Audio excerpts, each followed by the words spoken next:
Bonjour à tous. Aujourd'hui, nous allons parler de la préparation. Comment je prépare mon cœur au service de la louange. Dans la précédente vidéo, nous avions parlé de l'enracinement dans la vie chrétienne, dans la parole de Dieu, dans la vie sacramentelle, dans la communion en Église. Et aujourd'hui, je voudrais qu'on aille un petit peu plus loin sur ce sujet. Il y a un aspect que l'on n'aborde pas souvent en Église qui est le prendre soin de soi. Pas dans un sens, d'être attentif à mes besoins, à ce que je suis, mais de se dire que si je me donne, comme nous dit la parole de Dieu, je dois apprendre à m'aimer pour aimer en retour. Et si je me donne avec tout ce que je suis, je me connais et je prends soin de ma vie spirituelle, je prends soin de ma vie psychique, je prends soin de ma vie physique pour pouvoir me donner.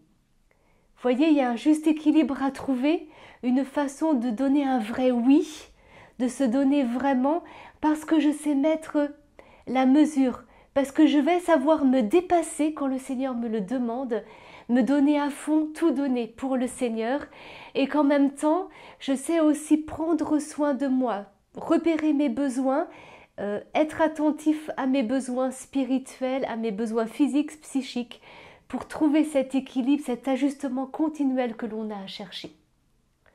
Comme je vous disais dans la précédente vidéo, il est important d'être accompagné, de pouvoir s'ouvrir, partager avec quelqu'un qui nous précède un peu sur notre chemin de foi, de ce que l'on vit, pour avoir ce regard extérieur et aussi ce regard de Dieu sur ce que l'on vit. Donc la préparation, elle va se vivre dans cet enracinement au quotidien, dans ma vie chrétienne, parce qu'il y a une chose qui est sûre et certaine, c'est que je prie, donc je prie dans la louange comme je vis. Il n'y a pas des moments dans ma vie où je suis à fond et des moments où je ne le suis plus du tout. C'est la façon dont dans ma vie quotidienne je suis enracinée dans le Seigneur qui va être la façon dont je vais pouvoir donner et prier en assemblée de prière. Et je vais pouvoir être attentif à ce que l'Esprit Saint fait et le comprendre et m'ajuster et conduire. Donc il est important de se dire que le socle, vous voyez, c'est mon enracinement dans ma vie spirituelle, le soin que je prends de mon corps, de mon psychisme, cet équilibre que je trouve pour pouvoir servir au mieux le Seigneur dans le but du service. Et voilà, c'est les deux choses qui vont me permettre après de pouvoir me donner vraiment.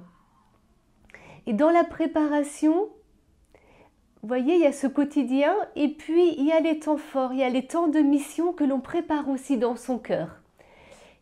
Lorsque je vis une mission, je vais rentrer dans une sorte de vigilance intérieure, me préparer, disposer mon cœur à la mission. Et il y a deux choses qui vont être importantes, c'est l'intercession. Je vais prier pour ce temps de mission que nous allons vivre, je m'y prépare les semaines avant. Simplement, je confie au Seigneur les gens qui vont venir et ainsi je dispose mon cœur déjà à une écoute intérieure de ce qui va se vivre, simplement en priant de tout mon cœur avec foi pour ce qui va se vivre. Et l'autre aspect spirituel important, c'est le combat spirituel. C'est-à-dire que quand je rentre comme ça dans la préparation d'une mission, il y a un enjeu spirituel, donc il y a cette vigilance à avoir qu'on reprendra dans une vidéo prochaine, cette vigilance à avoir à ce qui peut être dans mes pensées, dans ce que je vis sur le plan matériel dans la préparation, dans la communion du groupe, une vigilance spécifique à avoir sur le plan spirituel, parce que l'on rentre dans un combat spirituel. Donc voilà, la préparation, elle se vit sur le plan spirituel, à tous ces niveaux. Après, bien sûr, il y a la préparation sur le plan matériel. Il y a besoin que vous puissiez ensemble, alors souvent on axe un peu le maximum des efforts sur les répétitions, oui. C'est important que vous sentiez à l'aise, que déjà que chacun ait travaillé de son côté les chants dans la préparation, que vous soyez à l'aise avec les chants, mais c'est aussi prendre soin de prier ensemble, prendre soin de la communion entre vous, avec l'équipe de musiciens, être attentif à ce que les choses puissent se dire. S'il y a des choses à se dire, on se les dit, parce que ça va être aussi le lieu propice du combat spirituel. On en reparlera. Mais vous voyez, dans la préparation, il y a le prendre soin du corps, prendre soin les uns des autres.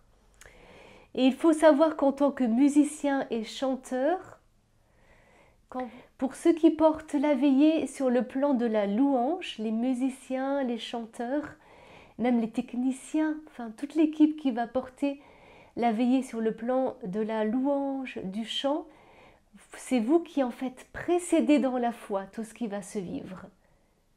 Il est important de comprendre cet aspect de votre mission dans la préparation, parce que vous êtes les premiers. Il faut que votre cœur soit disposé, il faut que vous soyez prêts. Vous allez prier avant le temps de louange et vous commencez, vous êtes déjà immergé dans la présence de Dieu. Parce que c'est vous qui allez faire entrer l'assemblée, tous ceux qui sont présents et qui préparez la route pour la prédication de la parole de Dieu.